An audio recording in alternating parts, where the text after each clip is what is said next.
The thing about being called a failure is that, eventually, it stops cutting deep.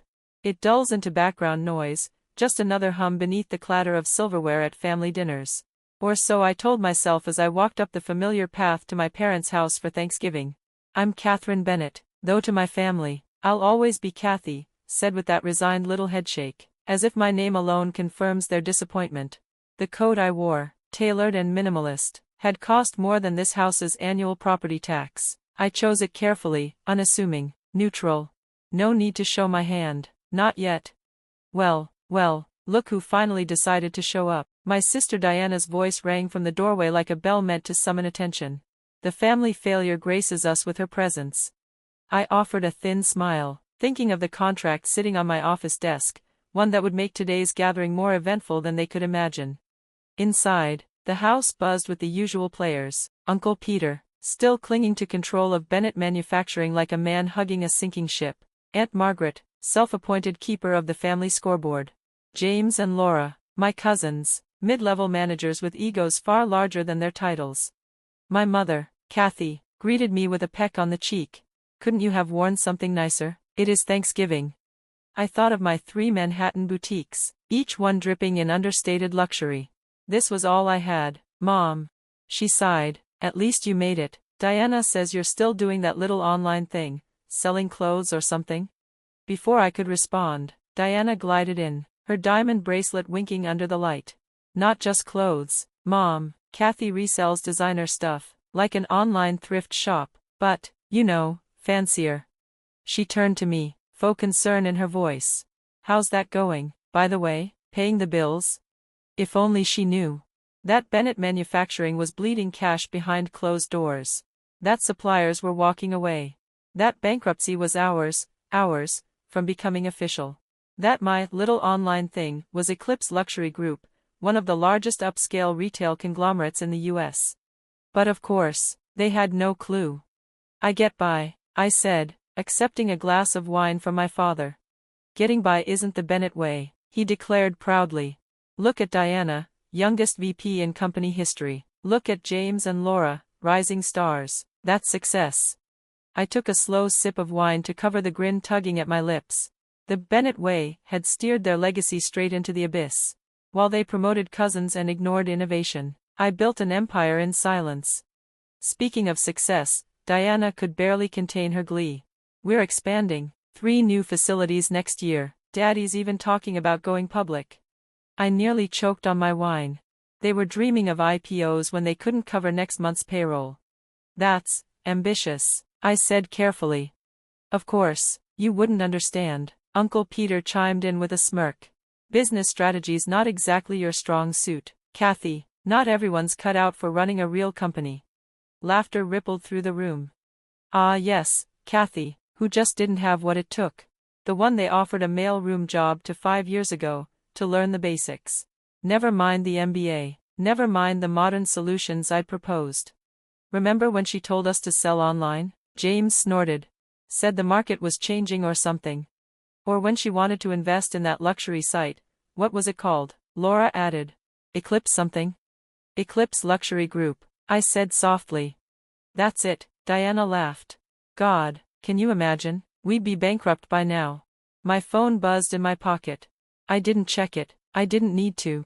I already knew it was the confirmation. Bennett Manufacturing had officially filed for Chapter 11. Right on schedule. Dinner's ready, my mother called. Everyone, find your seats. We shuffled into the dining room, each seat marked by a little name card. Diana, of course, was placed beside my father. I was tucked between Aunt Margaret and Laura, exiled to the far end of the table. So, Cathy, Aunt Margaret began, passing the turkey. Have you thought about getting a real job? I hear Walmart's hiring. Laughter again, sharp and predictable. I cut into my turkey and remembered that day 5 years ago, when they tried to demote me to the mail room. When I was pitching digital modernization, fresh from grad school, and Uncle Peter convinced my father I wasn't ready. They thought they buried me. They didn't realize they were planting something. The mail room will be good for you, he'd said, teach you humility. Instead, I walked away. I sold my shares in the family company back to them for a fraction of their worth, shares that, by morning, would be worth nothing at all. With that money, I invested in a modest but promising luxury retail startup called Eclipse. 5 years later, Eclipse Luxury Group owns 30 boutiques, 6 thriving online platforms, and is finalizing its first manufacturing acquisition. I set down my fork. Actually, I said, voice steady, I've been meaning to talk to you all about business. My mother sighed. Oh honey, not this again. Yes, Diana chimed in with a smirk, because your advice worked out so well last time. Didn't that Eclipse company get bought out or something? It did, I nodded, by Morgan Holdings. See? Diana turned to our father, triumphant. Thank God we didn't listen to her. My phone buzzed again. This time, I took it out slowly, checking the message like it was no big deal. Everything all right? My father asked, irritation creeping into his tone. Another issue at your little resale shop? No, I said simply, just confirmation that Bennett Manufacturing's bankruptcy filing was accepted by the court. The room fell silent. Diana's fork clattered to her plate. What did you just say? My father asked, his voice suddenly low and sharp. I picked up my wineglass, took a slow sip. Your bankruptcy filing, I said, Chapter 11, though given the debt, it'll probably convert to Chapter 7 before long. That's not possible, Uncle Peter stammered. How would you even know that? I smiled. Oh, I forgot to mention, Morgan Holdings, the company that bought Eclipse, that's mine. I own it, just like I now own over 80% of Bennett Manufacturing's outstanding debt. You could have heard a pin drop. My father had gone pale. Diana's mouth hung open, lipstick now garish against her bloodless skin. You're lying, Uncle Peter spat. This is some kind of cruel joke. I reached into my handbag, the one they'd scoffed at all night, and pulled out a folder. Actually, I brought the paperwork, I said, spreading the documents across the table, right beside the cranberry sauce. Bankruptcy confirmation, debt acquisition, lender positions, it's all there. I tapped one page. Here's my favorite part, the creditor breakdown. Morgan Holdings controls 82% of your liabilities. Diana blinked. But you run an online thrift shop. I laughed. I couldn't help it. Is that really what you think I've been doing all these years? I looked around the table, at each stunned face. While you were too busy mocking my little online thing, I was building a $3.2 billion luxury empire. Morgan Holdings, my private firm, is worth even more. $3.2 billion, Laura gasped, nearly spilling her wine. Give or take, I shrugged. It's been a good quarter. My father finally found his voice, brittle with fury. If this is all true, why would you do this to your own family? Hi, I said, raising my glass. You mean the family that sent me to the mail room after I earned my MBA? The family that ridiculed every idea I brought forward? The one that's called me a failure at every holiday dinner since? My phone buzzed again, right on time. Excuse me, I said, standing. That's probably my assistant with the final paperwork. I stepped into the hallway. Behind me, the dining room dissolved into chaos. She has to be bluffing. Check the accounts, get the lawyers on the phone. I smiled as I answered the call. Yes, Jennifer? Everything's confirmed, Miss Bennett, the filing is complete. Our asset acquisition offer is ready. Shall I send in the team? Give it 5 minutes, I said, let them stew. When I returned, they were crowded around Uncle Peter's phone, frantically checking balances and court notices. Well, I said brightly, shall we discuss next steps? My team will be here shortly with the acquisition proposal. Team, my mother echoed weakly. What team?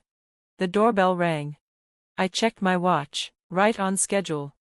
That would be my legal and financial advisory team. I hope you don't mind if they join us for dessert. We've got quite a bit to cover. My father stood, clinging to his last scrap of authority. Now wait just a damn minute. You can't just. I can, I said, voice cool. Your company is bankrupt. You've defaulted on $142 million in loans that I now hold. You have 2 options, work with me on an orderly sale and restructuring, or I force liquidation Monday morning.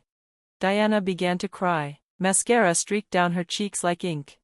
But the expansion plans, the IPO, were never going to happen. I finished. The company has been insolvent for months. I let my gaze drift around the table. Did none of you actually read the financial reports, Or were you too busy promoting each other and throwing parties to notice you were bleeding cash? Right on cue, Jennifer stepped into the dining room, followed by my team, 3 lawyers and 2 financial advisors, all dressed in crisp suits and carrying leather briefcases. The juxtaposition of their polished professionalism against my family's stunned expressions was almost comedic. Miss Bennett, one of the lawyers nodded.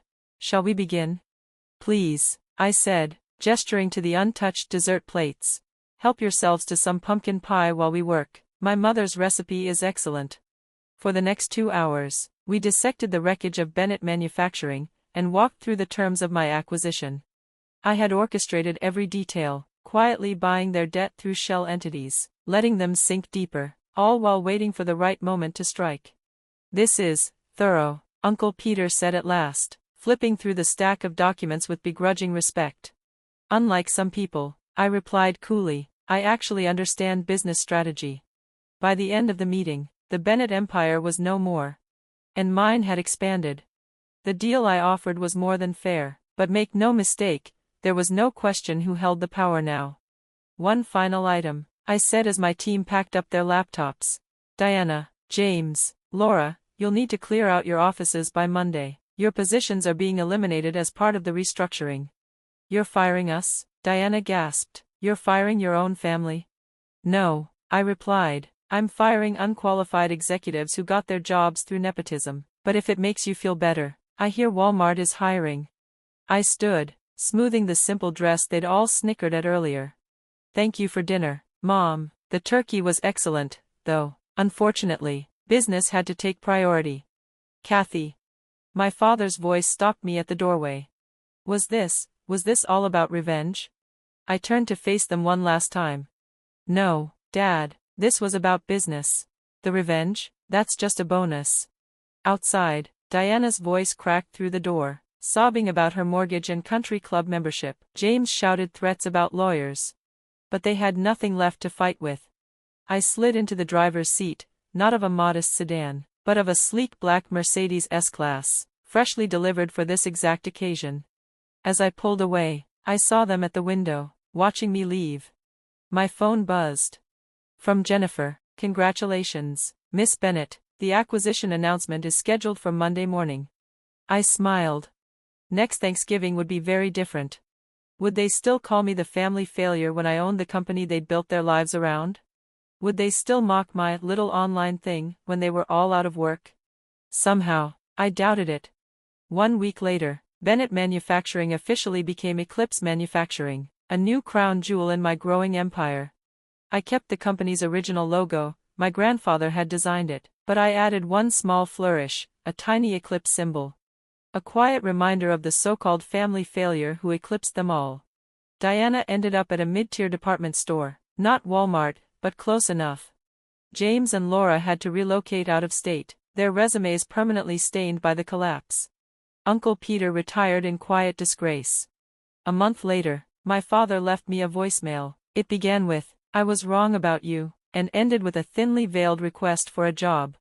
I had my assistant send him the standard rejection letter we use for unqualified applicants. The following Thanksgiving, I didn't attend the family dinner. I was too busy running my companies, including the one they once called their legacy. Instead, I sent each of them a card, embossed with the Eclipse Manufacturing logo. Inside, a handwritten note. Thankful for all the lessons you taught me about real business. Hope you're enjoying your real jobs. Because sometimes, success is the best revenge. Sometimes, the family failure becomes the family's reckoning. And sometimes, karma comes with a side of pumpkin pie.